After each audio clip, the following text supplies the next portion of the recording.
Assalamualaikum warahmatullahi wabarakatuh. Innal hamdalillah nahmaduhu wa nasta'inuhu wa nastaghfiruh wa na'udzu billahi min shururi anfusina wa min sayyiati a'malina. May yahdihillahu fahuwal muhtadi wa may yudlil falan tajida lahu waliyyan mursyida. Asyhadu an la ilaha illallah wa asyhadu anna Muhammadan abduhu wa rasuluhu la nabiyya ba'd. Allahumma salli wa sallim ala hadzal nabiyil karim Muhammadin sallallahu alaihi wasallam wa ala alihi wa ashabihi ajma'in. Bapak-bapak, ibu-ibu yang saya hormati serta generasi muda yang saya sayangi, pada kesempatan berbahagia ini kita akan melanjutkan membaca tafsir Al-Azhar yang pada kali ini judulnya adalah Berita-berita Kebangkitannya dari Kubur. Jika kita baca dan pelajari dengan saksama apa yang ditulis oleh keempat Injil tentang kebangkitan Al-Masih dari kubur itu, terdapatlah 4 cerita yang tidak sama. Yang mula menulis ialah Injil Matius, yaitu Injil pertama dari keempat Injil itu. Matius menulis bahwa setelah dia menyatakan dirinya kepada perempuan itu, beliau menyuruh memberitahu murid-muridnya yang lain dan menyuruh mereka menemui ia di Danau Galilea. Beliau memerintahkan murid-muridnya itu supaya menyebarkan ajarannya kepada seluruh manusia. Dalam penutup pembicaraannya dia berkata, "Aku ini beserta dengan kamu senantiasa hingga kepada kesudahan alam." Lihat Matius pasal 28 ayat terakhir. Matius tidak ada menerangkan bahwa sesudah itu dia terbang ke langit atau pergi ke tempat lain. Berhenti cerita hingga itu saja. Injil Markus, yaitu Injil kedua sesudah itu, bercerita pula Markus. Ceritanya sudah lebih panjang dari cerita Matius. Dia menulis di akhir Injilnya bahwa Al-Masih menyatakan dirinya 1 kali kepada murid-muridnya itu.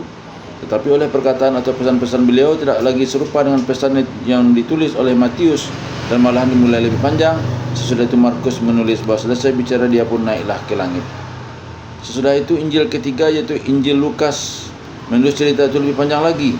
Perkataannya pun sudah berbeda pula dengan yang disalinkan oleh Matius dan Markus. Bahkan datang pula cerita baru, yaitu bahwa murid-muridnya itu menyangka bahwa yang melahirkan diri itu bukan Al-Masih, melainkan ruh. Lalu beliau perlihatkan kepada mereka kedua belah tangannya dan kedua belah kakinya bekas dipaku. Setelah itu baru beliau berangkat ke langit.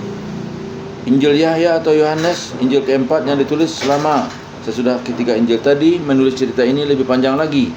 Dia mengatakan bahwa Al-Masih menampakkan diri kepada murid-muridnya itu bukan 1 kali, melainkan sampai 3 kali. Dalam tiap-tiap kali pertemuan, Yahya memberi cerita lebih panjang dari cerita yang dibawakan oleh ketiga Injil yang terdahulu.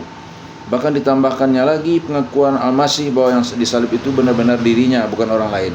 Lalu diperlihatkannya bekas paku di kedua tangan dan kakinya, dan diperlihatkannya pula bekas tikaman di rusuknya kepada Thomas. Dikatakan juga bahwa Al-Masih sampai makan ikan bersama-sama dengan mereka. Berkata Yahya pasal 20 ayat 30, "Sesungguhnya banyak tanda ajaib lain juga diperbuat oleh Yesus di hadapan murid-muridnya yang tiada disuratkan di dalam kitab ini." Panjang lebar nasihat yang diberikan Al-Masih kepada murid-muridnya itu dan pesan-pesan agar mereka melanjutkan memelihara dombanya. Diberinya mereka embusan Roh Kudus dan diberi mereka kekuasaan mengampuni dosa manusia.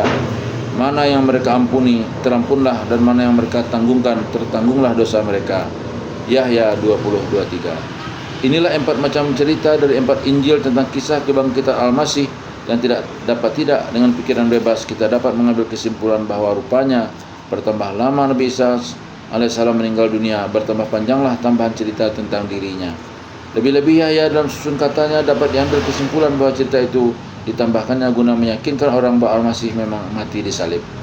Dapatlah kita simpulkan bahwa semuanya ini adalah cerita yang tersiar dari mulut ke mulut.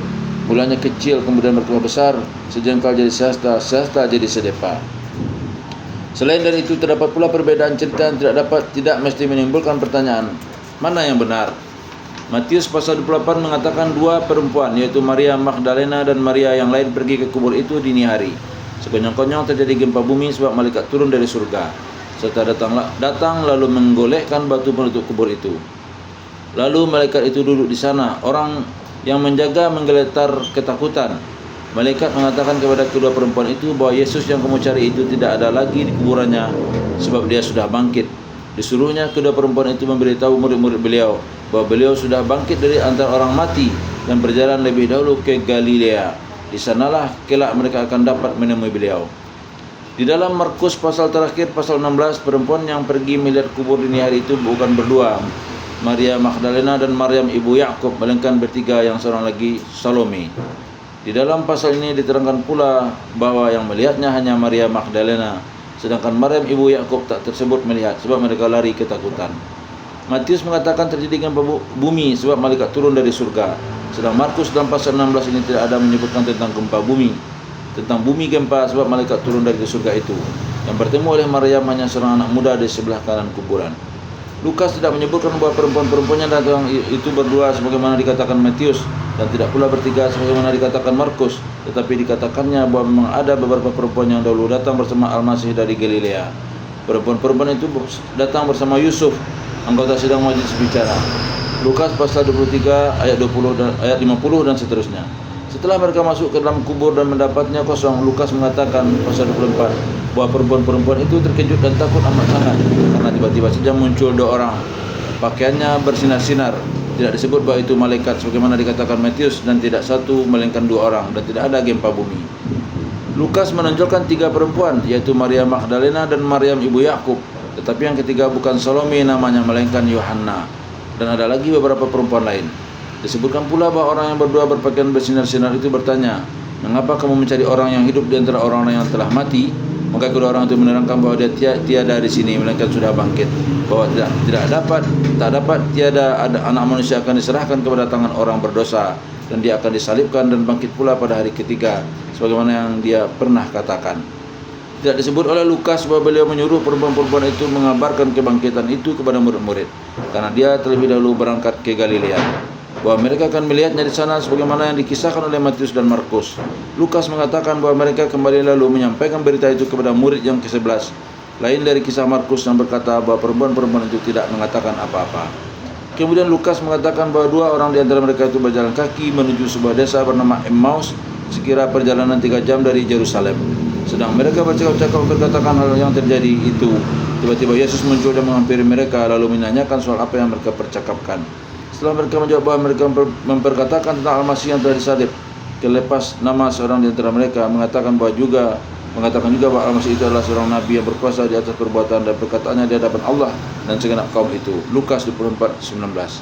Diterangkan oleh Lukas selanjutnya bahwa dia memarahi mereka dan mengatakan mereka itu bodoh dan lambat hati akan menerima iman. Setelah itu diterangkannya pula bahwa kedua orang itu menjamunya makan roti, beliau sendiri yang memecah-mecahkan roti itu. Waktu itu terbuka mata mereka, dan baru mereka tahu bahwa yang berhadapan dengan mereka itu ialah Al-Masih sendiri. Tetapi setelah mereka tahu, dia pun gaib. Setelah mengalami yang demikian, kedua murid itu pun kembali ke Yerusalem, lalu memberitahukan yang mereka alami itu kepada ke-11 murid, yang seharusnya tentu 9, ditambah dengan 2 orang yang memberi kabar. Kesalahan itu Lukas ini wajib dipandang wahyu Roh Kudus juga. Murid-murid itu memperkatakan tentang Al-Masih, menyatakan dirinya di hadapan Simon, dan tidak lama kemudian Al-Masih pun muncul di tengah-tengah mereka. Akan tetapi Yahya atau Yohanes lain lagi ceritanya. Dalam pasal 20 dia menerangkan bahwa Maria Magdalena datang dini hari ke kubur itu dan hari masih gelap.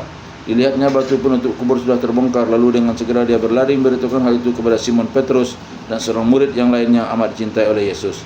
Lalu disuruhnya keduanya mengambil tubuh Tuhan dari dalam kubur. Mendengar itu keduanya pun berlari pula ke sana, terus masuk ke kubur. Didapatnya kapan-kapan pembungkus tubuh telah berserak ke tepi, dan Maria Magdalena menangis di pintu kubur. Kemudian merangkak melihat ke dalam, tiba-tiba kelihatan olehnya 2 malaikat duduk di sana, yang satu di sisi kepala dan yang lain di ujung unjuran. Malaikat itu bertanya kepada Maria Magdalena mengapa dia menangis. Lalu Maria menjawab bahwa sebab dia menangis ialah karena Tuhan rupanya telah dicuri orang, dan hamba tidak tahu di mana orang menaruh dia. Yahya pasal 20:13. Yang lebih ajaib lagi ialah lanjutan ayat 14, bahwa setelah Maria berkata demikian, dia pun berpaling. Tiba-tiba tampak olehnya Yesus telah berdiri di hadapannya, tetapi tidak dikenalnya bahwa itu adalah Yesus. Maka bertanyalah Yesus kepada Maria, "Kaum perempuan, apakah sebabnya engkau menangis? Siapa yang engkau cari?"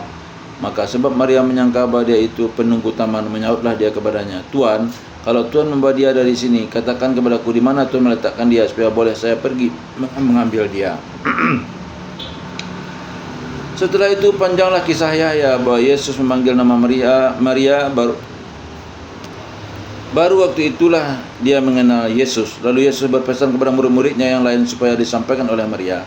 Pada ayat 19 dari pasal 20 itu diterangkanlah pertemuannya dengan murid-muridnya, sampai dia memperlihatkan bekas paku pada tangannya dan bekas tikaman pada rusuknya. Yahya panjang lebar menulis kisah pertemuan Yesus dengan murid-muridnya itu sampai kepada pasal 21 atau penutup. Malahan di ayat terakhir pasal 21 ayat 25 Yahya mengatakan bahwa banyak lagi perkara-perkara lain yang diperbuat oleh Yesus. Maka jikalau segala perkara itu satu-satu disuratkan, pada sangka kau dunia ini pun tidak termuat menampung kitab-kitab yang disuratkan itu. Kalau diperiksa satu demi satu itu akan terdapat perbedaan uraian kisah. Di dalam Injil Matius diterangkan bahwa yang didapati di kubur itu ialah malaikat. Di dalam Injil Markus bukan malaikat, melainkan seorang anak muda. Injil Lukas mengatakan yang didapati di sana itu dua orang laki-laki. Tapi Injil Yahya mengatakan dua malaikat.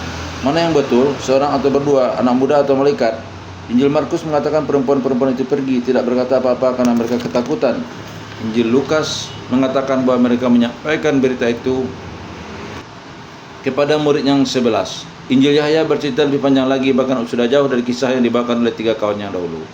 Karena 4 pengarang Injil, 4 pula macam cerita dan cerita yang di belakang lebih panjang dari cerita yang terdahulu, dapatlah kita menyimpulkan bahwasanya yang mereka kisahkan ini adalah berita-berita yang tersiar.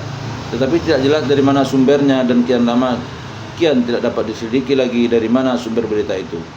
Apatah lagi setelah dijadikan pokok kepercayaan. Maka barang siapa yang mencoba menyelidiki, segeralah dipandang ragu akan kepercayaan yang mesti dipegang dan dituduh dia murtad. Apatah lagi dibaca riwayat-riwayat dalam Injil itu sendiri dituliskan dengan terang bahwa ada yang tidak kenal lagi bahwa dia itu Yesus sebagaimana Maria Magdalena. Jadi yang terang dan sama kisahnya ialah bahwa mayat dalam kubur itu hilang. Tetapi tentang yang duduk di kubur telah mulai selisih. Ada yang mengatakan 1 malaikat, ada yang mengatakan 1 pemuda biasa, ada yang mengatakan 2 malaikat, ada yang mengatakan 2 orang. Di antara muridnya itu ada yang tidak kenal bahwa itu Yesus. Bahkan Maria Magdalena mulanya menyangka tukang penjaga taman atau kebun. Sampai lantaran kacau balaunya berita ini dalam kalangan orang Kristen sendiri di Buna Barat, yang artinya tidak mau lagi diikat dengan kabar yang tidak terang itu, berani mengambil keputusan bahwa Isa Al-Masih itu tidak ada orangnya. Sekarang tiba pertanyaan, kalau begitu kemana perginya jenazah yang hilang itu? Berita yang terdapat dari Injil itu sendiri dapat memberi kita petunjuk. Orang Yahudi telah mencuri mayat itu, tetapi orang yang dicuri bukan mayat Isa Al-Masih, melainkan mayat Yudas Askariuti. Billahi taufiq wal hidayah. Wassalamualaikum warahmatullahi wabarakatuh.